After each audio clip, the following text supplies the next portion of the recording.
it's Allison. It's been a while since I have posted a video. I think the last time I posted a video was October of 2021, so it's been about a year since the last time I've talked to you guys. I didn't disappear like purposely, like on purpose, but I just needed to take some time away from YouTube and just kind of like focus on other things and just be like, just literally live my life without a camera.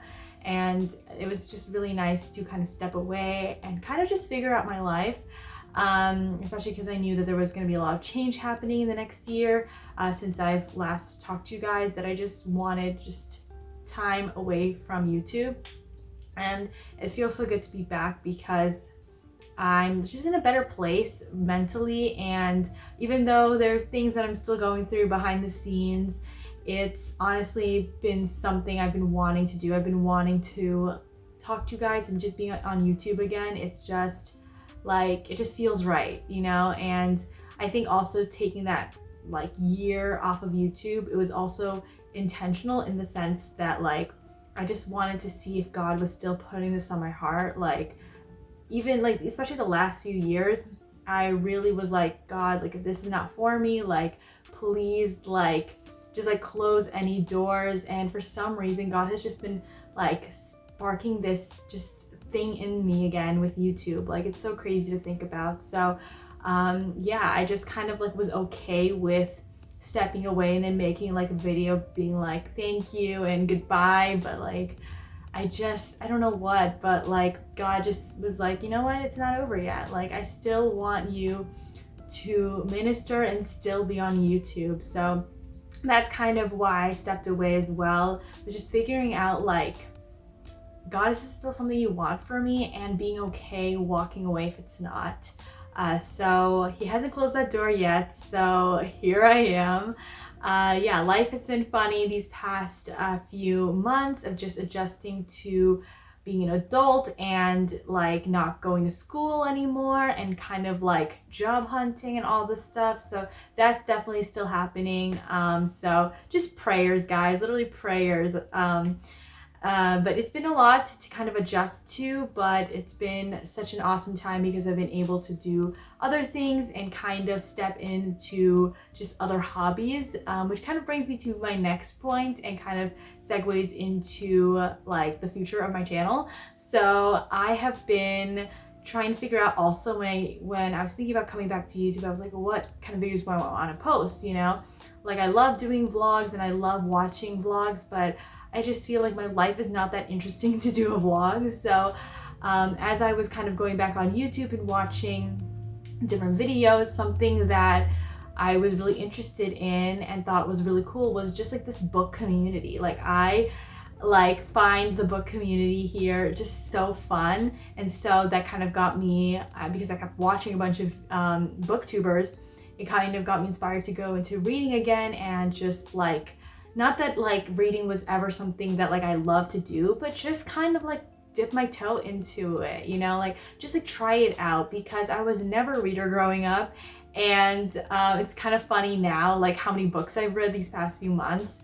Like, it's just crazy like how funny life is and how you just change. Like, the things I used to like despise when I was younger, like those are the things I love now, which is kind of crazy to think about. So books have been just my pride and joy these past few months, and so that's definitely something I want to kind of also include in my channel. So book videos are coming your way. I'm not going to like go full on because I also love talking about my faith. I love talking about different things that aren't related to books, so I also want to kind of add those types of videos on my channel, just because I feel like could be repetitive if I just do a bunch of book videos. And I don't know, I just have other things that I also like to talk about besides books. So but yeah, that's kind of like this portion of the vlog. I'm going to be talking about some of the books that I'm currently reading and books that I plan on reading this month. So I'll talk about, there's like literally like hair on my lipstick. It's just a lot going on right here. Okay, so the first book, I'm trying to find it. The first book that I am currently reading is The Masterpiece by Francine Rivers. That's what it looks like. It's a pretty big book compared to other books that I have here. It's definitely bigger, and also longer. But the author, Francine Rivers, she wrote Redeeming Love, which is literally like probably the most famous book I've ever heard of in terms of Christian fiction. So I wanted to try reading. So I wanted to get into this book called The Masterpiece because I've only heard rave reviews about it. I did read the Redeeming Love, which I read, I think, like March or April, and I think I finished it like 2 months later. It took me a while to read, clearly, but I love that book so much and I wanted to read this one. I've noticed a lot of her books, at least the other book that I read, is all about like God's like redemption and a really redemptive story, which I think is really cool. And so this kind of follows suit with that. The redemptive love story that reminds us that mercy can shape even the most broken among us into an imperfect, stunning masterpiece. And so I'll read the synopsis on here. So successful Los Angeles artist Roman Velasco appears to have everything he could possibly want: money, women, fame. Only Grace Moore, his reluctant, newly hired personal assistant, knows how little he truly has. The demons of Roman's past seem to echo through the walls of his empty mansion and out across his breathtaking Topanga Canyon view. But Grace doesn't know her boss secretly wrestles with those demons by tagging buildings as the Bird, a notorious but unidentified graffiti artist, an alter ego that could destroy his career and land him in prison. Like Roman, Grace is wrestling with ghosts and secrets of her own. After a disastrous marriage threw her life completely off course, she vowed never to let love steal her dreams again. But as she gets to know the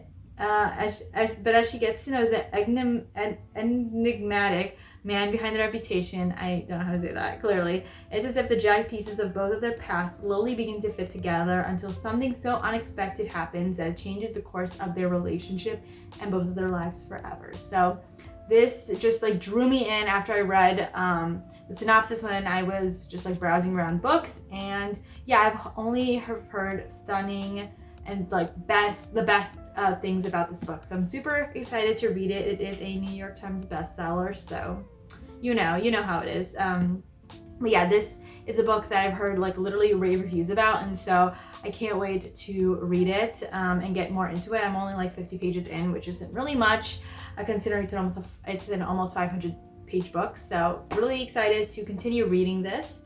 But yeah, so that's that book. And then I have another book here, which is actually the sequel to A Good Girl's Guide to Murder. I read that book last September, so you may or may not be seeing it in my reading wrap-up at the end of the month. So this is basically the second book in the series. It's a 3-book series, so it's the second one called Good Girl, Bad Blood.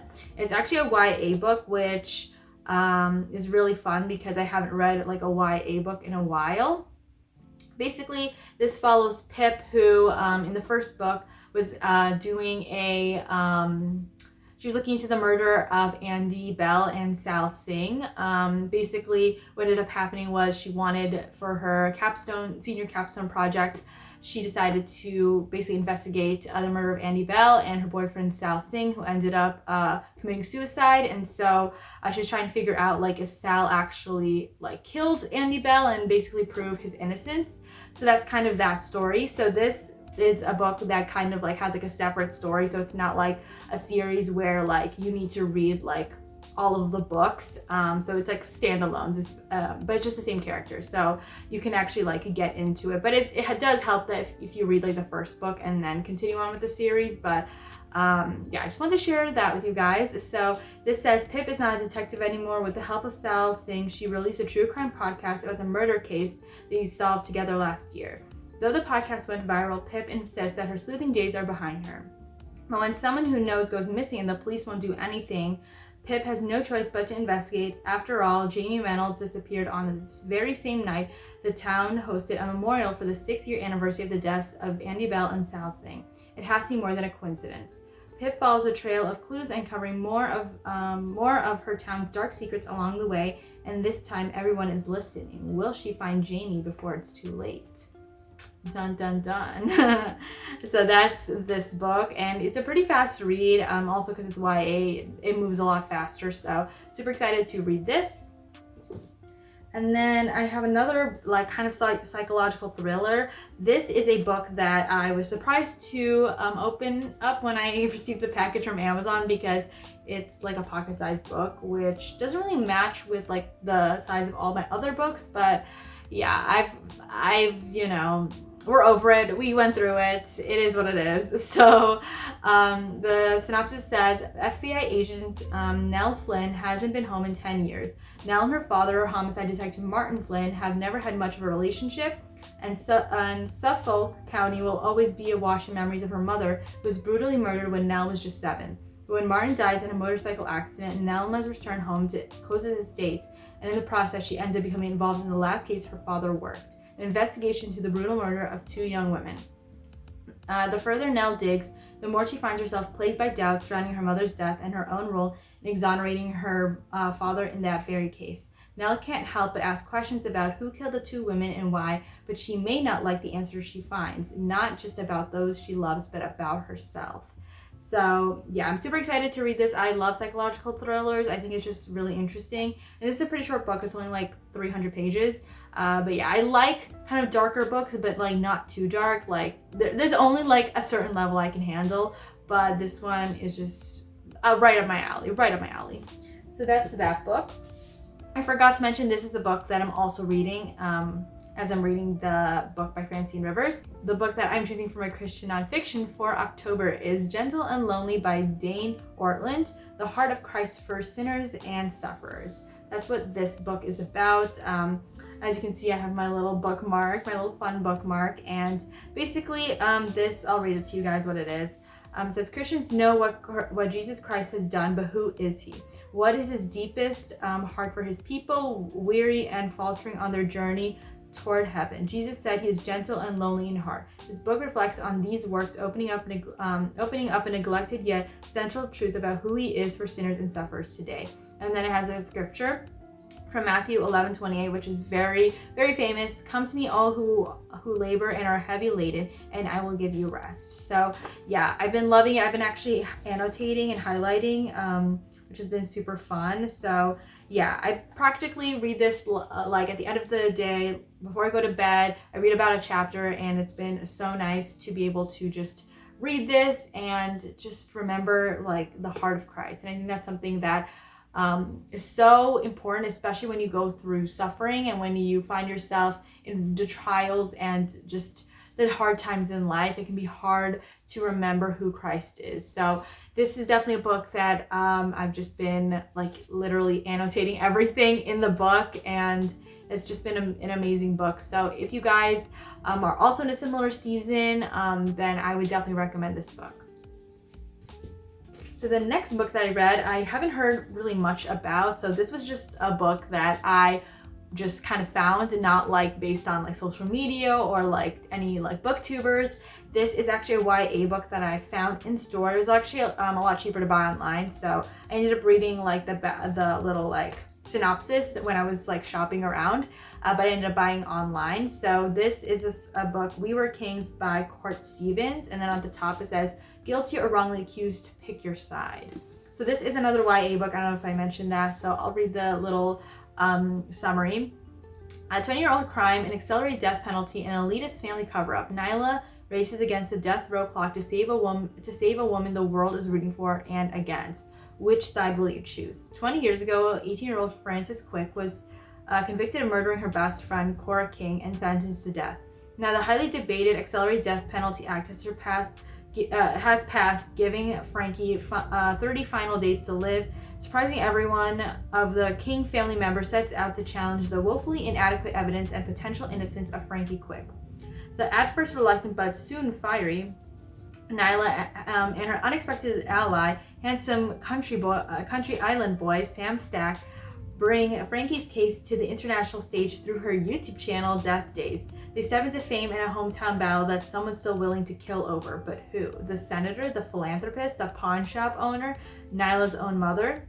Best advice, don't go to family dinner at the King's estate. More people will leave in body bags than on their own 2 feet. And as for Frankie Quick, she's a gem, even if she's guilty.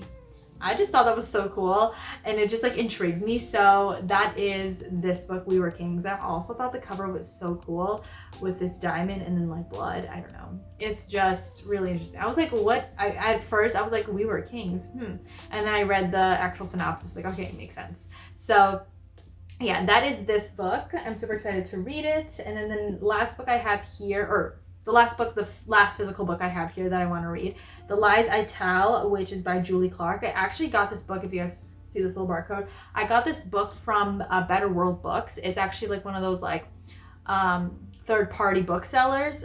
So it was actually pretty good. I was nervous at first because this is like a used book, and I was worried about the condition it would come in, but it's actually pretty good. The other thing, it's just like, there's like a little like, it just like has like a little torn piece here, but that's okay, and I can't get the little barcode out, so it's just gonna be sitting there. But other than that, it's still pretty good. So I will link the website down below. It's one of those websites where not all the books are discounted, so you definitely have to like look through the website. And so yeah, that is this book. But I just wanted to let you guys know about that website because I've never heard of it, or actually no, I did hear about it from I think like a booktuber, and they got like library books that some of them came in good, some didn't, so I was kind of nervous, but this came in pretty good condition. So just wanted to mention, if you guys are interested in like finding other like booksellers for like cheaper books, definitely check that website out. Synopsis, it says she's back: Meg Williams, Maggie Littleton, Melody Wild. Different names to the same person depending on the town, depending on the job. She's a con artist who erases herself to become whoever you need her to be. A college student, a life coach, a real estate agent, but nothing about her is real. She slides alongside you and tells you exactly what you want to hear, and by the time she's done, you've likely lost everything.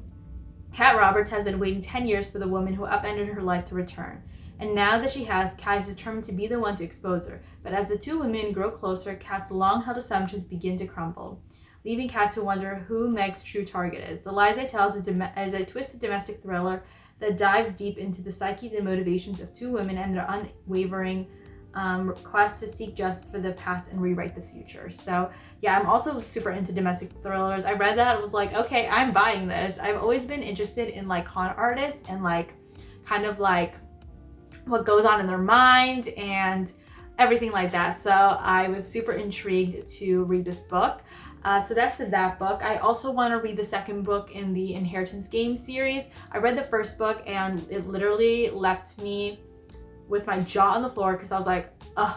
So I wasn't gonna get the second book in the series called The Hawthorne Legacy. I wasn't gonna get it until like I wasn't gonna like read until next month, just to like give some time. But like after I read that book and read the ending and how it left on a cliffhanger, I was like, I need to get the second book right now. So I'm super excited to read that. So I probably, if I have time at the end of the month to squeeze in one more book, then I'll definitely read that one. I'll have it on over here what it looks like, but basically the Inheritance Games follows Avery and the Hawthorne brothers. So Avery Graham actually inherits a bunch of money, like a lot of money, from this very, very wealthy man named Tobias Hawthorne. She literally does not really know her connection to him. And so she just inherits all this money, and basically she's trying to figure out, with the help of the Hawthorne brothers, who are Tobias Hawthorne's grandsons, to basically figure out like why he gave her all this money, and like trying to figure out the connection that she has to this man, because there has to be, because like that's just so weird and so random to like inherit all this money, and like the fact that Tobias Hawthorne literally disinherits all this money and gives it to Avery. It's kind of weird. And so she is basically trying to figure that out in the Inheritance Games. And basically the Hawthorne Legacy kind of follows with kind of understanding who Tobias Hawthorne really is and doing a bit of a deep dive. I can't really talk about it because like I feel like I might give it away. So yeah, just following like Avery and the Hawthorne brothers. So yeah, that's basically it with that, because Tobias Hawthorne is a very he is a very like mysterious kind of man. So there's just a lot going on with him. So I'm really excited to read the second book. I've heard like great things about it. I think I hear a lot of people say that it's actually better than the first book. So that like gives me a lot of that like heightens my expectations, but it also gets me a little bit more excited. So those are the books that I'm currently reading and the books that I plan on reading for the rest of the month. So let me know in the comments down below what you're reading. I feel like this video was super long, so I might just like not even include a vlog in here and just this will be my video. So yeah, I hope you guys enjoyed this video. I'm so excited to be back and filming, and it's just been like literally like preparing to film this video, like I was just kind of nervous. I don't know why, but I guess if you have been doing something for a while, just getting back into it can feel just, I don't know, it can feel just a little bit nerve-wracking. So thank you guys so much for watching this video, and if you guys want more book content, let your girl know, because I want to I could talk all day about books. So yeah, anyways, I will talk to you guys in the next one. I hope you guys have an amazing day or night whenever you're watching this video, and I'll see you guys in my next one. Bye.